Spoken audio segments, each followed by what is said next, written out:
Contraponto. Bom dia, amigos. Bom dia, Dilson.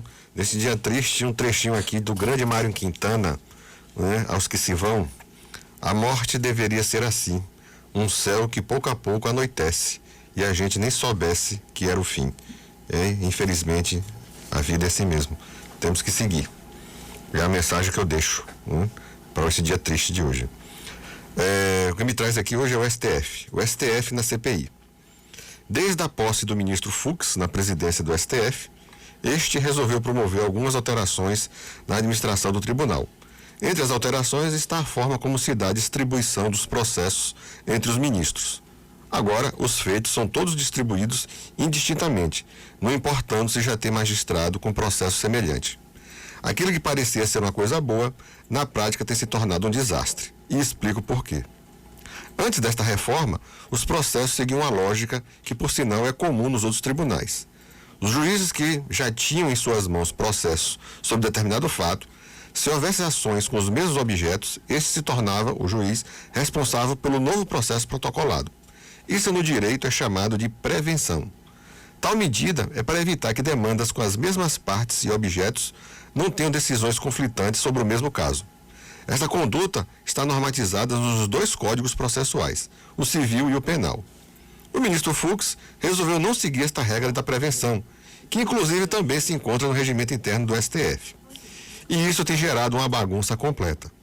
Nos casos dos pedidos dos investigados na CPI da pandemia, todos têm batido às portas do tribunal requerendo a revogação da quebra de seus sigilos bancários, telefônicos e telemáticos. E cada processo sorteado tem ido para ministros diferentes, no caso atualmente 4, com decisões conflitantes.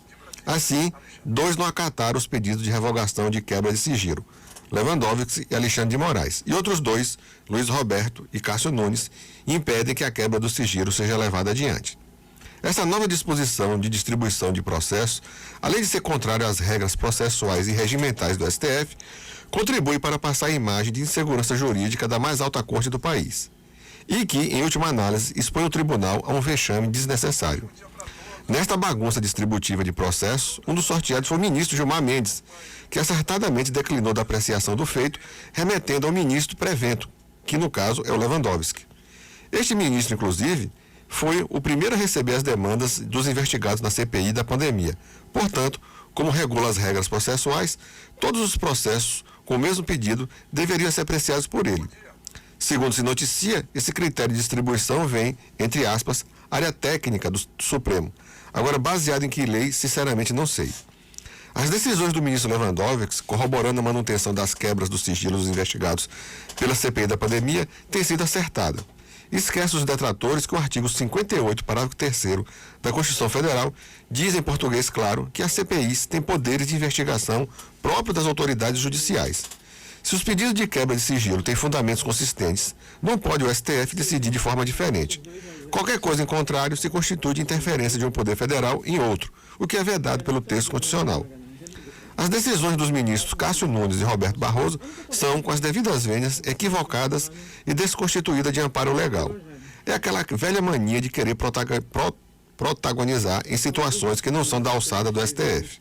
A coisa é tão assombrosa que as ações pouco se diferem entre si e com decisões divergentes, sendo as que são atendidas pela procedência de não quebra dos sigilos requerentes, se baseiam em premissas sem nenhum amparo legal. Depois querem que não falem mal do STF.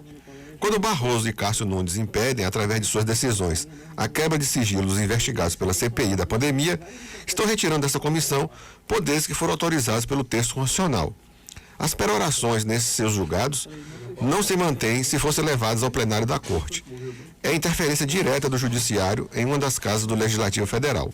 Mas o causador disso tudo foi justamente o atual presidente do STF, Luiz Fux.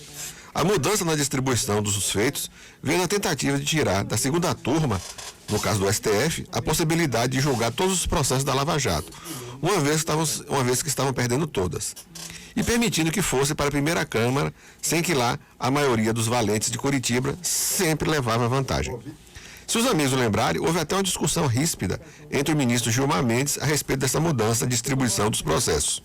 E olha que o Fux foi presidente da Comissão de Reforma do Código de Processo Civil. Ao que parece, a coisa vai continuar como está. processos com objetos semelhantes, sendo julgados por ministros diferentes com decisões antagônicas. No caso específico dos investigados na CPI da pandemia, o Lewandowski, no pleno, pode até pedir que os processos sejam reunidos e encaminhados a ele, alegando prevenção e pondo um ponto final na bagunça instalada. Não sei se ele fará isto, mas seria uma solução, pondo assim limites nesses casos que tornou os julgados no STF. Então, amigos, essas decisões que saem a respeito dos envolvidos na pandemia, na CPI da pandemia, 2 ministros determinam que seja feita a manutenção da quebra do sigilo e os outros 2 não. Uma bagunça. Quem deu início à bagunça foi o Fux. Apenas para registrar aqui, foi dada uma notícia na segunda-feira por um jornalista dizendo que estava havendo uma CPI do Congresso americano para apurar a respeito da pandemia. É mentira, isso não acontece não. O que aconteceu foi que o presidente Biden pediu à Comissão de Inteligência prazo de 90 dias para identificar a origem do vírus da Covid. Eles trabalham em 2 premissas: ter escapado acidentalmente de um laboratório chinês ou de ser contraído através de um animal. Não existe investigação nenhuma no Congresso. Essa comissão é formada por cientistas e membros do Congresso americano, dando um prazo de 90 dias. Foi feito um relatório de 300 páginas, em que apenas 4 falam a respeito do vírus ter sido escapado de um laboratório chinês. E depois se descobriu que esse laboratório que trabalhava com o vírus tem índice de segurança, de biossegurança nível 4, que é o mais alto do mundo, dado por auditoria independente do mundo inteiro. Então essa história de que o Congresso americano está investigando é mentira, é fake news. Bom dia a todos e até a próxima segunda-feira. Contraponto. O gerente